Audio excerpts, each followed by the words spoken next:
Et puis le séminaire de relance de la perliculture vient de se refermer à la présidence. Le pays a encore rappelé son soutien au secteur de la perle, fortement impacté, je le rappelle, par la crise sanitaire.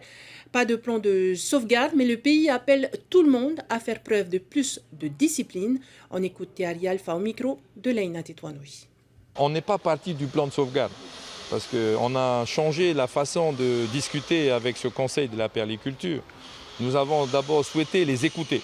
Le président est intervenu dans un discours d'espoir, un discours d'ambition, où le président a rappelé que c'est un joyau, ce n'est pas juste un produit, c'est un joyau, donc il faut une réaction de qualité.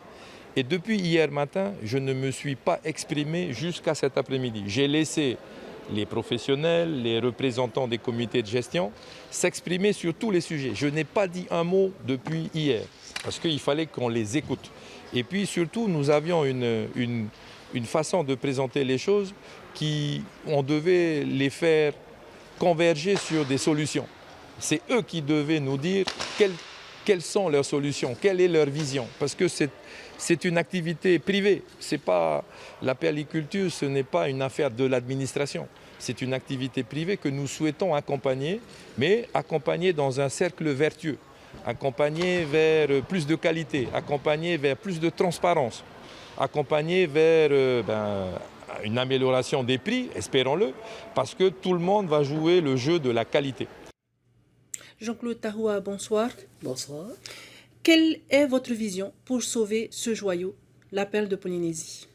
Je pense qu'actuellement, la vision qu'on essaie d'avoir, c'est déjà de réduire le nombre de mauvaises perles qui sortent du pays. Parce qu'on nous accuse de ça, du fait que beaucoup de perles de moindre qualité sortent du pays, et c'est ce qui ferait, et c'est ce qui encouragerait la baisse des prix moyens qu'on nous propose. Et c'est faux? Je pense qu'une grande partie est vraie. Parce que depuis qu'il y a eu différents changements dans la réglementation de l'export des perles, tout ça, donc il y a eu des opportunités sûrement pour certains de sortir je dirais entre guillemets, des mauvaises perles du pays. Et c'est mon avis, c'est l'avis aussi de certains, c'est que ces perles se sont retrouvées à l'étranger, à l'international, et ça a encouragé, et sûrement que ça a été pris aussi comme prétexte aussi pour pas salir, mais d'évaluer un peu la perle, parce que c'est l'impact de la perle qui a été touché. Au terme de ces 2 journées de séminaire, qu'avez-vous décidé de faire pour relancer l'économie de la perle? Dans les 2 jours de séminaire qu'on a eu, nous avions eu des différents thèmes et différentes idées. Parce que comme le ministre vient de dire, c'est qu'à aucun moment il est intervenu, mais on a mis des points de discussion justement pour définir et voir qu'est-ce qu'il faudrait améliorer, corriger ou annuler. Bon, si je prends par exemple une décision qui a été prise, et là on est tous tombés d'accord, par exemple pour l'année prochaine, c'est que, bon, vu la conjoncture actuellement et soi-disant le nombre de perles que les perliculteurs ont en leur possession qu'ils ont du mal à vendre, ce serait difficile de concevoir qu'on octroie encore des concessions maritimes dans nos îles. Ça, moi, je pense que c'est déjà un message fort de la part du pays, parce que ça viendrait seulement augmenter des perliculteurs. Donc, qui dit augmenter, donc va venir augmenter encore un volume qui est déjà conséquent aujourd'hui. Et du coup, qu'allez-vous faire de manière vraiment très pratique? De manière très pratique, c'est quoi? C'est qu'on doit se revoir le 4 février pour voir quelles sont justement les mesures, parce qu'on est dans 2 visions.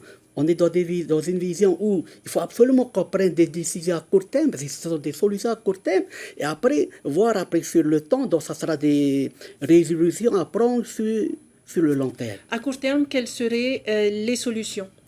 À court terme, ce serait de voir déjà, d'après beaucoup d'indicateurs qui nous donnent, c'est mais stoppera l'export de perles à l'international de mauvaise qualité. Parce que beaucoup s'accordent quand même à dire que c'est ça qui nuit un peu à l'image de la perle à l'international. C'est ça. L'export, mais il y a aussi le travail sur la perle. Peut-être le président parlait hier soir de protection de la faune maritime. Oui. justement, c'est pour ça qu'actuellement, nous, par rapport à des solutions proposées, c'est sûr que pour faire une belle pelle, il faut une belle nappe qui grandit et qui pousse et qui naît dans un joli lagon. Et justement, c'est là où l'environnement a toute sa part et la responsabilité du pelliculteur, elle est tout entière. Parce que si nous voulons durer dans le temps, perdurer, nous sommes obligés parce que tous ceux qui travaillent avec la nature, ils sont tributaires de la nature. Alors, l'idée derrière, c'est de quoi? C'est de, si nous voulons continuer à être pelliculteurs ou producteurs de nacre, nous sommes obligés de préserver nos lagons dans les îles. Vous pensez que tous les perliculteurs vont jouer le jeu? Et l'idée, c'est d'adhérer tous les pelliculteurs vers une autodiscipline. Parce qu'aujourd'hui, qu'est-ce qui se passe aujourd'hui dans nos lagons? Beaucoup de lagons ont été, je ne veux pas dire saccagés, mais à un moment donné, ont été exploités. Bon, je dis peut-être surexploités, tout ça, mais ont été très, très exploités. Aujourd'hui, le but, c'est de réglementer tout ça, d'encadrer tout ça. L'idée, justement, c'est d'encadrer tout ça, mais le cadre existe déjà pour certaines choses. C'est surtout là l'application de cette règle, des règles et l'application de la réglementation qui reste encore assez difficile. Vous devez vous revoir l'année prochaine pour justement mettre tout ça en ligne. On s'est mis d'accord pour, le ministre nous a proposé la date du 4 février pour discuter justement des autres points qu'on n'a pas pu s'entendre et après acter après les décisions qu'on devra prendre pour la filière. Merci beaucoup, Jean-Claude Tahoua, d'avoir répondu à notre invitation ce soir et encore belle fête et un grand faïtouito à vous. Maruru.